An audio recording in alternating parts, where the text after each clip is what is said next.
Bonjour, bienvenue dans l'entretien de France 24. La crise sanitaire a mis le monde du tourisme à l'arrêt.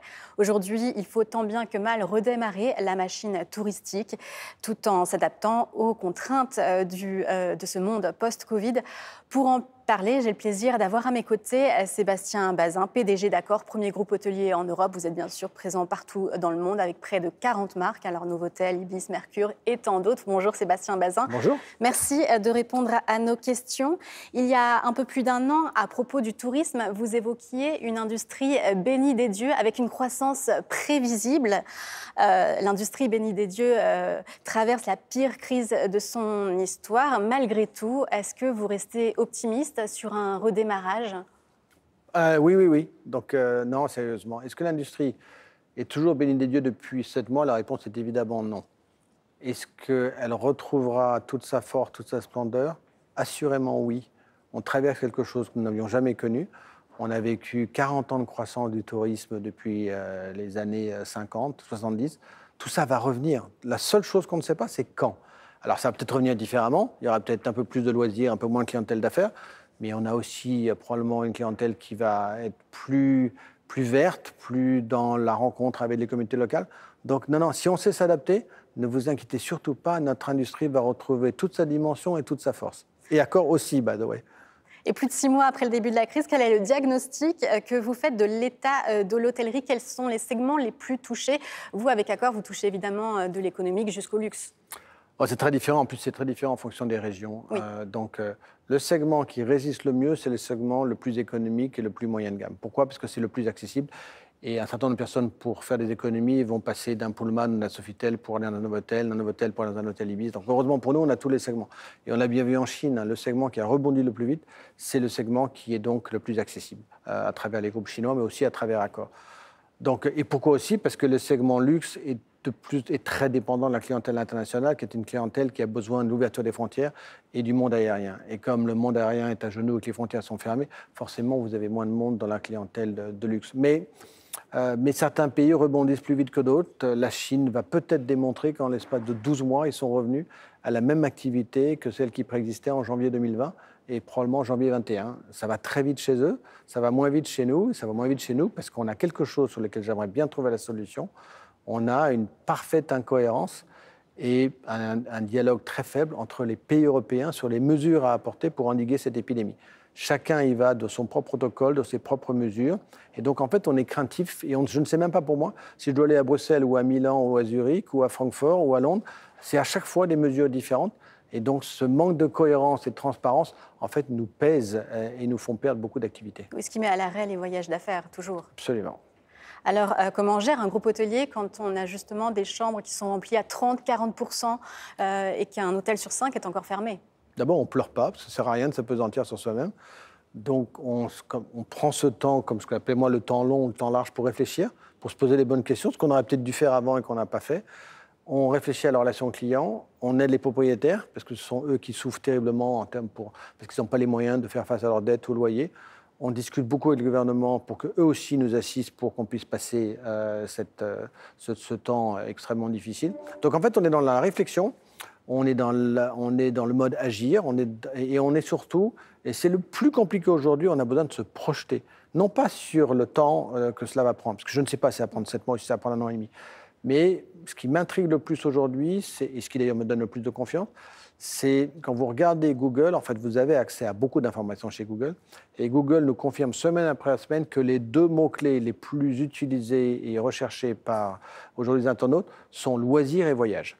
Ce qui vous démontre bien que les gens aujourd'hui ont besoin d'oxygène, ont besoin d'ouvrir les portes, les fenêtres de chez eux pour aller à la rencontre, soit d'une autre culture, soit retrouver leurs amis. Donc, on peut être très agréablement surpris, vous comme moi, par un rebond de ce mode voyage, loisir, partout dans le monde. Et donc, il va falloir qu'on sache probablement les accueillir différemment d'avant. Parce qu'ils vont être en quête de quelque chose de plus unique, de plus spécifique, de plus riche. Ils vont être probablement en demande d'en parler et d'échanger. Donc tout ce qui est expérientiel va prendre le pas sur ce qui est commoditaire. En tout cas, la demande est toujours là. Malgré les aides de l'État, on estime en France qu'un hôtel sur 5 est en risque de fermeture. Dans la galaxie Accor, à combien estimez-vous ce risque? Il y a déjà un plan d'économie mis sur la table, 1000 suppressions d'emplois dans le monde. Est-ce que ça va aller un peu plus haut?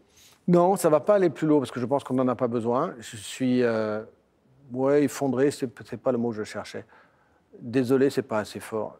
C'est très difficile pour un dirigeant que de laisser partir 1000 collaborateurs pour des faits qui n'ont rien à voir avec leur comportement ni leur expertise. Le problème, c'est qu'on est obligé de rétrécir la voilure, de s'adapter à une économie de coûts, à une absence de chiffre d'affaires. J'espère qu'on peut les rembaucher le plus vite possible, j'en suis pas si sûr.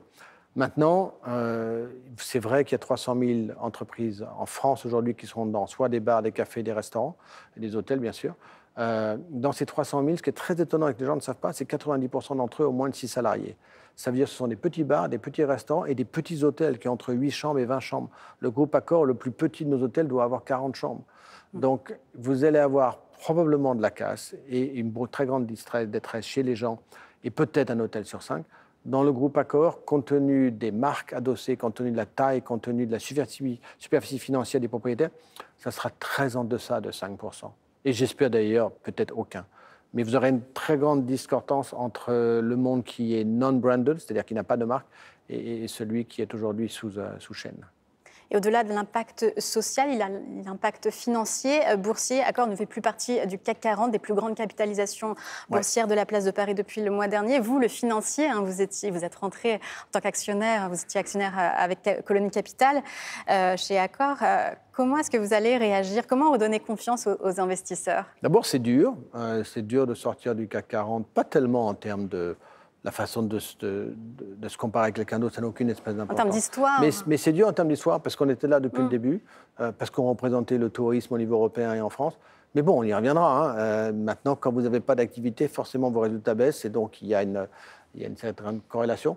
Mais bon, laissez ça de côté parce que quelque part, ça ne m'empêche pas ni d'avancer ni de réfléchir et encore une fois, ce n'est pas dramatique. Mais non, sur le monde financier, il faut juste protéger ceux qui ont investi à vos côtés. Vous laissez de côté votre casquette de financier, vous prenez plutôt celle d'entrepreneur? Je l'ai laissé tomber. Je ne l'ai pas laissé tomber. Mais je ne suis pas le même aujourd'hui qu'il y a 7 ans. Il y a 7 ans, j'étais un vrai financier. J'ai perdu aucun de mes paramètres financiers. Je connais très bien et la notion de risque et comment le calculer et comment avoir un rendement et quelles décisions à prendre. Ça, c'est toujours là. Ça ne va pas disparaître. Maintenant, dans la charge qui est la mienne, vous avez quand même, dans toutes les décisions que vous prenez, elles ne sont pas de nature financière. Beaucoup d'entre elles ont un impact sur un collaborateur, sur sa famille, sur une communauté locale, sur un ministre du Tourisme. Donc je suis dans un champ beaucoup plus large, qui est d'ailleurs beaucoup plus satisfaisant. Donc il ne faut pas non plus savoir répondre à chacun, mais il y a du temps pour chacun. Aujourd'hui, le temps présent, c'est préserver l'argent de mes investisseurs pour arrêter la dégringolade du titre, ce que j'espère on a réussi à faire, pour leur montrer qu'on avait des moyens financiers pour passer à travers cette tempête, même si elle devait durer 2 ans, ce que je ne crois pas. Et en même temps, protéger mes propriétaires, mes clients et mes collaborateurs. C'est ça aujourd'hui. C'est la notion de protection, de dialoguer et les embarquer avec moi. Ces gens-là ont besoin aussi de se projeter, ils ont besoin d'énergie. La situation financière d'Accor, elle était solide avant la crise puisque vous étiez désendetté de l'immobilier et vous aviez de la trésorerie. Cela dit, il y a quand même eu une perte au premier semestre de 1,5 milliard d'euros. Comment est-ce que vous voyez la situation financière évoluer au fil des prochains mois? Elle diffère tellement d'un mois à l'autre. On a eu un été qui s'est d'ailleurs mieux passé que ce qu'on attendait, avec une clientèle locale qui était très présente, bien plus présente que les années passées. Maintenant, on a un couvre-feu dans 8 métropoles en France, et puis on a l'Irlande et le Pays de Galles qui se reconfinent depuis ce matin. Donc on voit bien que les cartes changent entre les différents pays et villes. Donc on ne sait pas très bien. Maintenant, il y a une chose qui est claire, c'est que les mois de novembre, décembre, ce sont des mois, et octobre étaient des mois dans lesquels il y a beaucoup de congrès, beaucoup d'événements, beaucoup de séminaires. Et tous ces événements-là ne sont pas là. Ils ne sont pas là parce que les frontières ne sont pas ouvertes. Donc je ne demande qu'une seule chose. Mettons un peu de cohérence, mettons un programme commun entre les 27 pays de l'Union pour pouvoir accueillir de la même manière, avec un protocole sanitaire, de manière à protéger nos clients. Et puis, le plus vite possible, testons avec la salive le plus grand nombre et réouvrons nos frontières. On a besoin de se remettre à accueillir le plus grand nombre, comme le font les Chinois de manière domestique, comme le font les Américains. On a besoin de retrouver un pays continent qu'est l'Europe. Et vous, vous êtes adapté aussi chez Accor à cause des restrictions de voyage. Vous vous appuyez de plus en plus sur les populations locales. Alors, à quel point est-ce que vous investissez dans ce domaine et quelles sont les pratiques qui vont rester ? Les pratiques, vous avez... En fait, on s'aperçoit qu'il y a deux choses pour aider la population locale, enfin 2 ou 3. La première chose, vous devez les embaucher. Ce sont dans ces familles-là à qui vous devez tendre la main pour leur donner une formation et pour qu'ils puissent être collaborateurs chez vous.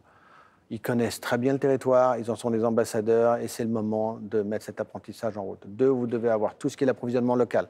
Fruits, légumes, matériaux, faites-le, ça préserve la planète et ça les aide à grandir. 3, tout ce qui est artisanat, vous devez être un ambassadeur pour eux de manière à ce qu'ils puissent vendre leurs produits. Si vous faites ces 3 choses-là bien, vous les embarquez avec vous. Et pourquoi les gens partent en Afrique subsaharienne et pourquoi ils vont au Chili ou pourquoi ils vont à Paris? Pour les rencontrer, pour pouvoir vivre quelque chose qu'ils ne pourraient pas vivre chez eux. Donc embarquez-les, faites-en vos ambassadeurs et puis partagez ça avec ceux qui vont les rencontrer. Et créer de l'expérience. Et il y a un mot-clé dans l'hospitalité, même dans l'économie, pour que les clients reviennent, c'est la confiance. C'est votre plus grand défi aujourd'hui. Et est-ce que la confiance ne peut revenir que par une aide extérieure, le vaccin, un traitement? Alors, la preuve en est, nous avons, nous, tous les hôteliers dans le monde, mis un protocole sanitaire extrêmement draconien, rigoureux. Et ça s'est très bien passé cet été. Les gens étaient chez nous et il n'y a pas eu de propagation du virus. Ça ne suffit pas. La confiance, elle part d'abord chez mes propriétaires pour qu'ils continuent à investir, chez mes collaborateurs pour qu'ils n'aient pas peur, qu'ils viennent travailler, chez mes clients pour qu'ils se sentent en sécurité. Mais non, vous savez, d'abord, le vaccin va arriver, des médicaments peut-être avant le vaccin. Ce n'est pas une crise financière, ce n'est pas une crise systémique, c'est une crise sanitaire. Et ce n'est pas Ebola non plus. Il y a un taux de fatalité et de mortalité qui est de 2,5%. C'est 2,5% de trop, mais on va être capable de réaccueillir, j'espère le plus vite possible, et faire en sorte que ce taux de mortalité soit très faible et vous puissiez être dans tous mes hôtels dans le monde avec un grand sourire comme maintenant. Avec plaisir. Merci beaucoup Sébastien Bazin d'avoir été notre invité. Merci à vous de nous avoir suivis. Restez sur France 24.